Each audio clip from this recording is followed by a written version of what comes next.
Cuidado, você que vai ler a Bíblia para não cometer os erros que eu vou te mostrar neste vídeo. Algumas pessoas têm uma ideia completamente equivocada da palavra de Deus e ao lerem a Bíblia entendem tudo de forma distorcida e não recebem de Deus aquilo que Ele tem para nos revelar. E eu vou te ensinar neste vídeo o que fazer e o que não fazer para entender corretamente o que está na Bíblia. Eu sou o missionário católico e teólogo Flávio Andrade. Se você ainda não é inscrito, se inscreva aqui no canal, deixe também o seu like, o seu joinha e, por favor, compartilhe este vídeo para que os nossos irmãos e irmãs também recebam esta graça do entendimento das Sagradas Escrituras. Mas a primeira coisa que para você católico já é uma verdade é que nós não acreditamos que a interpretação da Bíblia seja de cunho pessoal. Cada um entende o que quiser, eu acho que é isso, eu acho que é aquilo. Não é assim. Os nossos irmãos protestantes entendem dessa forma, mas nós sabemos que isso está errado. A interpretação fiel das Sagradas Escrituras está a cargo do Sagrado Magistério. É o Sagrado Magistério da Igreja Católica que recebeu de Deus a chave decodificadora para interpretar corretamente as Sagradas Escrituras. Então, a primeira coisa para você entender corretamente o que está na Bíblia é pesquisar, procurar conhecer qual é o ensinamento da igreja, através do catecismo da Igreja Católica, dos outros documentos do Sagrado Magistério. Tendo na sua casa o catecismo da Igreja Católica, você já terá um grande norte, uma grande ferramenta para entender as verdades que estão na Bíblia, já ali todas elas explicadas, esmiuçadas no catecismo da Igreja Católica. Então isso é fundamental. Mas, para além disso, outros erros que não devem ser cometidos, eu vou trazer para você aqui agora. E o primeiro erro, muito comum, inclusive, é a pessoa buscar a interpretação de um versículo isolado, separado dos outros, fora do contexto. Você nunca deve fazer isso. Tem aquelas pessoas, né, que cometem aquele erro de abrir a Bíblia como se fosse tirar a sorte, coloca o dedo ali e deixa eu ver o que Deus vai me revelar neste dia. Não faça isso. Mas mesmo que você não abra a Bíblia dessa forma, eu recebo muitas dúvidas, muitas perguntas de pessoas assim: Flávio, o que é que significa este versículo? Flávio, o que é que significa este outro versículo? Para entender um único versículo, você deve ler a passagem. Aquilo que muitas pessoas chamam de passagem, o nome correto é perícope. E o que é perícope ou passagem? É um trecho mínimo compreensível para você entender o contexto do texto.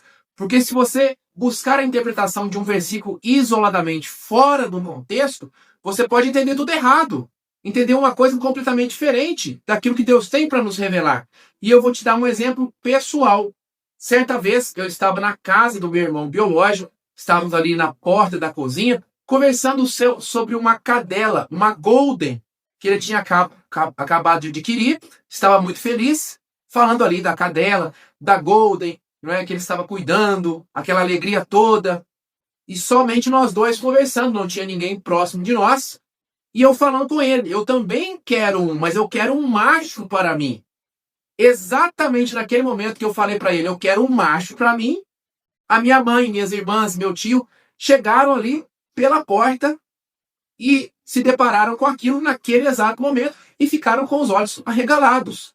O que o Flávio está falando? Não entenderam nada, porque pegaram fora do contexto. Eu quero um macho para mim. Entenderam tudo de forma distorcida. A mesma coisa na Bíblia, na palavra de Deus. Para ler, para entender um único versículo, você deve ler a perícope, que as pessoas chamam de passagem, que é o trecho mínimo para você compreender aquilo que Jesus está dizendo pelo contexto. Qual é a situação, qual é a ocasião em que o Senhor Jesus ou que o profeta trouxe aquele ensinamento. Leia uma perícope para você entender o contexto do texto. Segundo erro também muito comum é ter uma interpretação literal, fundamentalista da palavra de Deus. Não faça isso. Nós temos no Evangelho, por exemplo, Jesus dizendo: se o seu olho te leva a pecar, arranca-o e lança-o fora. É melhor ter um dos olhos a menos e ir para o céu do que com os dois olhos ir para o inferno. E aí o que é que Jesus está nos ensinando? Que de fato nós devemos arrancar um dos nossos olhos, cortar um dos nossos braços? Claro que não. Não é este o sentido, não é este o ensinamento. Pelo contexto, por aquilo que você lê na perícope, na passagem, como eu acabei de dizer, você entende corretamente que, claro, não é isso. O que é que o Senhor está nos dizendo? Que você tem que fugir das situações de pecado. Não olhe para aquilo que vai te levar a pecar. Não mexa com aquilo que vai te levar a pecar. Fuja! É isso que Jesus está nos ensinando. Você precisa saber olhar para as entrelinhas, para aquilo que está escondido por trás do ensinamento de Jesus. Na palavra nós vemos tantas parábolas, tantas analogias. E o que é analogia? É falar de uma coisa significando outra. Na Bíblia nós temos revelações do céu, da realidade divina, numa linguagem humana. Está aí um desafio muito grande para o escritor sagrado. Falar das coisas dos céus numa versão que nós, humanos, possamos compreender. Por isso, a palavra de Deus está cheia de analogias. Você precisa olhar para o que está por trás, nas entrelinhas. Não ter uma interpretação literal, fundamentalista da palavra de Deus. O terceiro erro, também muito comum, é ler a Bíblia, que aqui eu acho um absurdo, como se fosse o jornal do dia anterior. Como se fosse o blog que foi escrito ontem, hoje. Como se fosse uma notícia que eu vejo na internet. Claro que não é assim. A Bíblia foi escrita há séculos, numa realidade totalmente diferente, numa cultura totalmente diferente. E a Bíblia não foi escrita tendo como primeiros destinatários eu e você. A Bíblia também é para nós, para mim, para você, mas o autor sagrado, lá há séculos atrás, não escreveu tendo eu e você como destinatários. Ele não escreveu pensando em você, pensando em mim. Não foi assim. Ele escreveu para outro povo. Ele escreveu para outra cultura. E isso faz total diferença. E eu vou te dar outro exemplo para você entender. A minha tia, irmã do meu pai, uma pessoa boníssima, maravilhosa, louvado seja Deus. Sempre muito agradável, sempre muito educada. Eu não morava próximo a ela, morava distante. Vinha visitá-la de tempos em tempos. E eu sempre tive muita dificuldade de manter o meu peso. Eu tenho facilidade de engordar. Então, eu estava lá longe, na minha casa, na minha vida, sempre cuidando da dieta, fazendo academia, fazendo um aeróbico para ter ali o controle do peso. E vindo visitar a minha tia, quando ela me via, falava, nossa, falava para as pessoas à volta, o Flávio está tão bonito, olha como que ele está gordo. E enchia a boca para falar, o Flávio está gordo. Ela queria me ofender? Ela queria me deixar triste? Claro que não. Para a realidade dela, uma realidade diferente da minha, que morava na roça, que passava por muitas dificuldades, que teve uma vida muito sofrida, dizer para uma pessoa que ela está gorda é sinal que ela está vistosa, que ela está bonita, que ela está atraente. Era um elogio. Era um elogio que ela estava me dando. Eu não poderia jamais ficar triste, chateado por aquilo, apesar de que, para mim, manter o peso é algo difícil. É a linguagem dela. Eu preciso saber interpretar para não ficar, inclusive, bravo com a minha tia. É ou não é verdade? A mesma coisa em relação à Bíblia. Eu vejo ali tantas pessoas se confundindo, por exemplo, quando no Evangelho nos traz sobre os irmãos de Jesus. Não é? Nós temos ali a passagem que nos fala, Jesus na sinagoga, aparece alguém e diz, sua mãe e seus irmãos estão lá fora. E aí as pessoas falam, nossa, então a Virgem Maria teve outros filhos? Será que eram filhos de São José? Claro que não, óbvio que não. O significado das palavras de 2000 anos atrás, lá na língua grega, não era o mesmo significado do século 21 que nós estamos aqui hoje. A Bíblia não foi escrita em português, inclusive. As palavras não tinham o mesmo significado.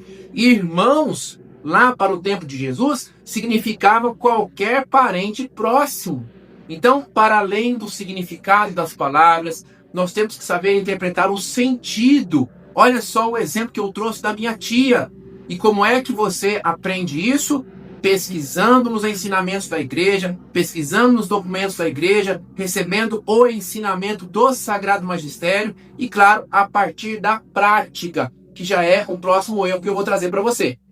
E este é o último erro que eu vou trazer para você neste vídeo, também cometido por muitas pessoas. pessoas que não leem a Bíblia, ou leem de forma esporádica, pontual, um dia aqui, outro lá, e aí pensam que na primeira leitura já vão entender de tudo, já vão ter a intimidade com a palavra de Deus, e claro que não é assim. A palavra de Deus é uma pessoa, a palavra de Deus é Jesus, portanto a intimidade só vem a partir do convívio. Você que não convive comigo, talvez pense que eu sou dessa forma, muito nervoso, muito bravo, muito chato, isso, aquilo, porque você não me conhece. Você não sabe entender os sinais que eu dou, com meu corpo, inclusive, com minha forma de ser. Aquela pessoa que convive comigo diariamente, que me conhece há muito tempo, só de olhar para mim eu posso até estar em silêncio, com os sinais que eu dou ali no meu corpo, ela já consegue interpretar todas as coisas. Da mesma maneira com Jesus, com a palavra de Deus. Você só terá esta intimidade, esta familiaridade a partir da prática, a partir do convívio. E aí vem a persistência, a insistência, a perseverança. Leia a Bíblia hoje. É difícil? Sim. Procure auxílio do Catecismo da Igreja Católica, de alguém mais instruído que você. Eu fiz isso por muito tempo. Quando eu comecei ali a me familiarizar com a palavra de Deus, ainda não tinha a minha faculdade de teologia. Passei muito tempo bebendo nos ensinamentos de quem? Padre Paulo Ricardo, Padre Léo de Betânia, o Padre Léo da Canção Nova, Monsenhor Jonas Abib, e hoje, graças a Deus, nós temos ainda mais uma riqueza vasta de padres sábios, de pessoas sapientíssimas aí na internet à nossa disposição. Claro, pessoas idôneas, pessoas sérias, pessoas católicas, principalmente católicas. Você não vai aprender a ler a Bíblia com pessoas protestantes, não é? Mas tem tantas pessoas aí com um material riquíssimo para nos ensinar. E você pode aprender a partir dos ensinamentos desses nossos irmãos que já têm uma caminhada há mais tempo que você. Então, se você quer e nós precisamos ter intimidade com a palavra de Deus, se dedique. Não desista logo no primeiro dia. Ah, já li hoje, não entendi, vou desistir, vou desanimar. Não faça isso. Comece hoje a leitura e persevere. E aqui vem o arremate do nosso vídeo. Como fazer a leitura da Bíblia? Por onde que eu devo começar? O mais importante é você ler em sequência, como eu disse no início, para você entender o contexto do texto. Então, nada de ler um trechinho aqui e outro lá, aí vai adiante, volta atrás. Você vai misturar tudo, não vai entender o que Deus tem para nos revelar. Então, leia em sequência. Começou um livro, vá do início até o final. Mas não comece lá do início da Bíblia, da página 1, como muitas pessoas fazem. A gente não começa a ler a Bíblia do livro do Gênesis. Por quê? Porque o Antigo Testamento, por ter sido escrito numa realidade ainda mais distante da nossa, numa cultura ainda mais diferente da nossa, é mais difícil de ser entendido. Então comece do Novo Testamento, que é mais fácil de você entender. E aí o que é que você faz? Pega ali Evangelho segundo São Mateus, capítulo 1, versículo 1. Capítulo 2, 3, 4, até o final. Terminou o livro, o Evangelho segundo São Mateus, passe para uma carta de São Paulo, aos Romanos, aos Coríntios. Leia também, capítulo 1, 2, 3, 4, até o final. Terminou uma carta de São Paulo, volte no Evangelho segundo São Marcos. Leia também do capítulo 1 até o final. Vai intercalando dessa forma no Novo Testamento, sempre em sequência. Terminou o Novo Testamento, aí você volta e lê a partir do Antigo Testamento, que eu tenho certeza que vai ficar muito mais fácil, porque você já vai estar mais familiarizado, mais íntimo da palavra de Deus. E agora, me conta aqui nos comentários, você tem esse costume de ler a Bíblia, sim ou não? Acha muito difícil? Tem uma interpretação mais fácil? Qual que é a sua dica para nós fazermos uma boa leitura da Bíblia, para nós conseguirmos ter perseverança, não é? Porque está aqui também uma grande dificuldade, as pessoas começam, mas param pelo caminho. Você tem alguma dica, alguma sugestão ou alguma queixa? Escreva para mim aqui nos comentários, com grande alegria nós vamos conversando sobre este assunto tão importante da nossa fé.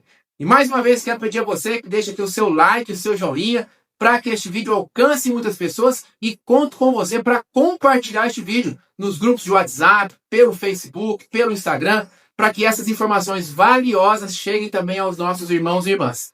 Conto com você Muito obrigado, fique com Deus.